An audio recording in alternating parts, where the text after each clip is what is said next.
Gênesis, capítulo 1.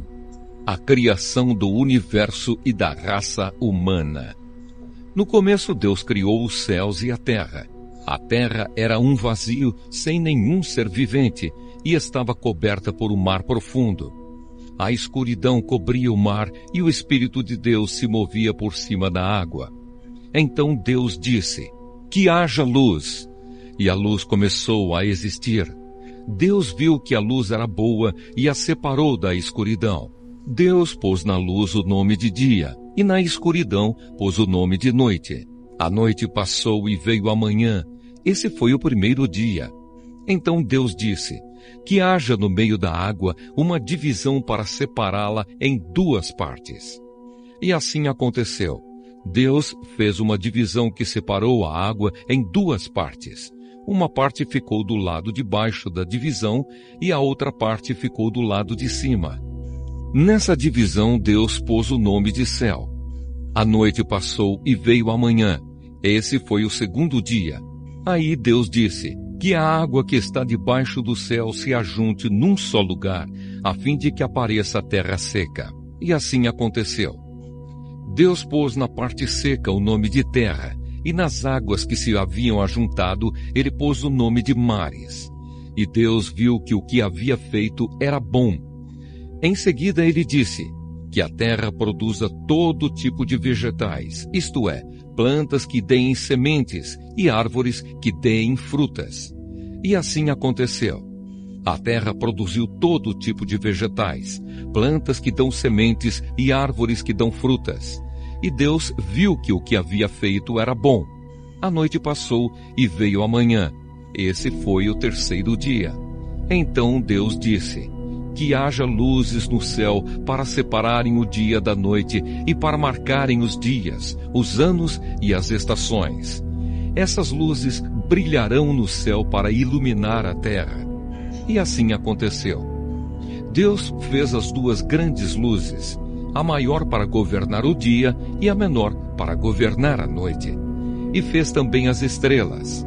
Deus pôs essas luzes no céu para iluminarem a terra, para governarem o dia e a noite e para separarem a luz da escuridão. E Deus viu que o que havia feito era bom. A noite passou e veio a manhã. Esse foi o quarto dia. Depois Deus disse: "Que as águas fiquem cheias de todo tipo de seres vivos e que na terra haja aves que voem no ar." Assim Deus criou os grandes monstros do mar e todas as espécies de seres vivos que em grande quantidade se movem nas águas. E criou também todas as espécies de aves. E Deus viu que o que havia feito era bom. Ele abençoou os seres vivos do mar e disse: "Aumentem muito em número e encham as águas dos mares, e que as aves se multipliquem na terra." A noite passou e veio a manhã. Esse foi o quinto dia. Então Deus disse: "Que a terra produza todo tipo de animais, domésticos, selvagens e os que se arrastam pelo chão, cada um de acordo com a sua espécie." E assim aconteceu. Deus fez os animais, cada um de acordo com a sua espécie, os animais domésticos, os selvagens e os que se arrastam pelo chão. E Deus viu que o que havia feito era bom. Aí ele disse: "Agora vamos fazer os seres humanos, que serão como nós, que se parecerão conosco. Eles terão poder sobre os peixes, sobre as aves, sobre os animais domésticos e selvagens, e sobre os animais que se arrastam pelo chão." Assim Deus criou os seres humanos. Ele os criou parecidos com Deus. Ele os criou homem e mulher e os abençoou, dizendo: "Tenham muitos e muitos filhos, espalhem-se por toda a terra e a dominem, e tenham poder sobre os peixes do mar, sobre as aves que voam no ar e sobre os animais que se arrastam pelo chão. Para vocês se alimentarem, eu lhes dou todas as plantas que produzem sementes e todas as árvores que dão frutas. Mas para todos os animais selvagens, para as aves e para os animais que se arrastam pelo chão, dou capim e verduras como alimento." E assim aconteceu. E Deus viu que tudo o que havia feito Era muito bom.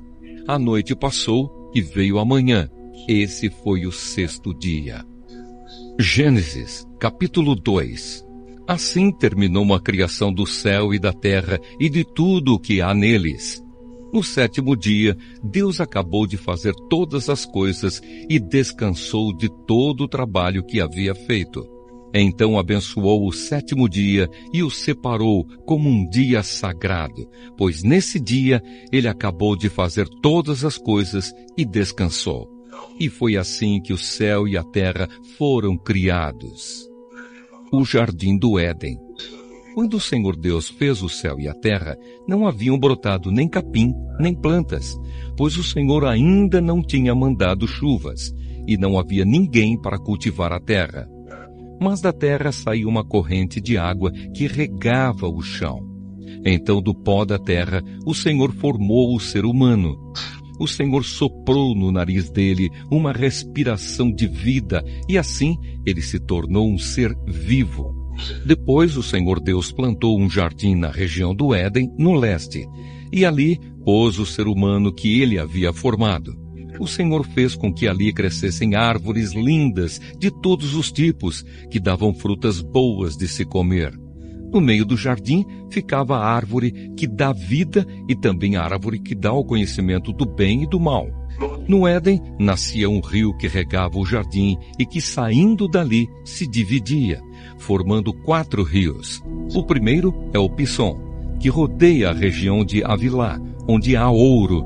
O ouro dessa região é puro, e ali também há um perfume raro e pedras preciosas. O segundo rio se chama Gion. Ele dá volta por toda a região de Cuxi. O terceiro rio é o Tigre, que passa a leste da Assíria. E o quarto rio é o Eufrates. Então o Senhor Deus pôs o homem no jardim do Éden para cuidar dele e nele fazer plantações. E o Senhor deu ao homem a seguinte ordem: você pode comer as frutas de qualquer árvore do jardim, menos da árvore que dá o conhecimento do bem e do mal. Não coma a fruta dessa árvore, pois no dia em que você a comer, certamente morrerá. Depois o Senhor disse: não é bom que o homem viva sozinho. Vou fazer para ele alguém que o ajude, como se fosse a sua outra metade. Depois que o Senhor Deus formou da terra todos os animais selvagens e todas as aves, ele os levou ao homem para que pusesse nome neles. E eles ficaram com o nome que o homem lhes deu. Ele pôs nomes nas aves e em todos os animais domésticos e selvagens. Mas para Adão não se achava uma ajudadora que fosse como a sua outra metade. Então o Senhor Deus fez com que o homem caísse num sono profundo. Enquanto ele dormia, Deus tirou uma das suas costelas e fechou a carne naquele lugar. Dessa costela o Senhor formou uma mulher e a levou ao homem.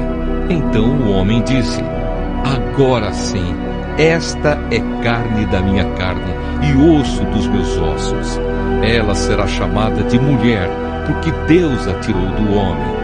É por isso que o homem deixa o seu pai e a sua mãe para se unir com a sua mulher, e os dois se tornam uma só pessoa. Tanto o homem como a sua mulher estavam nus, mas não sentiam vergonha.